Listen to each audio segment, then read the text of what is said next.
The Democrat-controlled Senate was nearing a make-or-break vote on a comprehensive immigration bill in June 2013 when a pair of Republican senators swooped in with an 11th-hour amendment aimed at clinching enough GOP support to avoid a filibuster. A key provision, doubling the length of a new border fence between the United States and Mexico from 350 miles to 700 miles.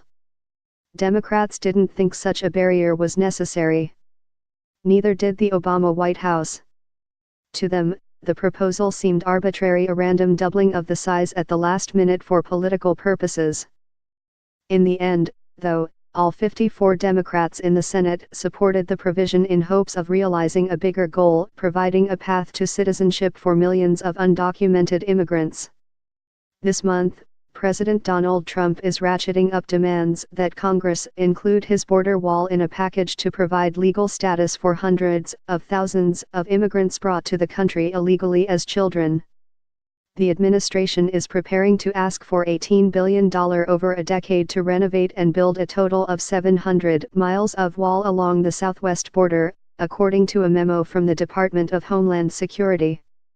Lawmakers face a March 5 deadline, set by Trump, after which work permits for the undocumented dreamers provided by former President Barack Obama under the Deferred Action for Childhood Arrivals (DACA) program will begin to expire at a rate of nearly 1,000 per day. But the debate illustrates how the political stakes have shifted since Trump took office. Democrats, under pressure from immigrant rights groups, have strenuously opposed including Trump's wall in the negotiations. They call it a waste of taxpayer money, but they also have signaled that the political price for helping the president make good on his prime campaign promise is far too high. Trump, through his anti-immigrant rhetoric and policies, including a travel ban aimed at Muslim-majority countries, has made the wall a metaphor to many Democrats of an administration whose crackdown on immigration has overtones of xenophobia or racism. The debate over a wall goes back decades.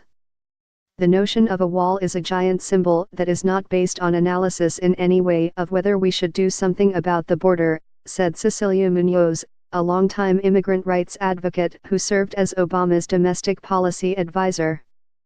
The fact is, having elevated the notion of a wall in his campaign the way he did, the president made it an even bigger symbol than it already was, and that makes it much harder to accomplish.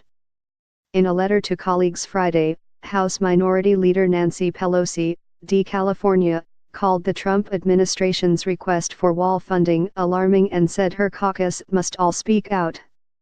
On the other side of the debate, wall proponents are perplexed why Democrats are voicing such vociferous opposition. In 2006, President George W. Bush signed into law the Secure Fence Act, a bill that authorized the construction of hundreds of miles of fencing along the border. That legislation was approved with broad bipartisan support, including, in the Senate, by such Democratic luminaries as Barack Obama of Illinois, Hillary Clinton of New York, Joe Biden of Delaware and Charles Schumer of New York, now the Senate Minority Leader.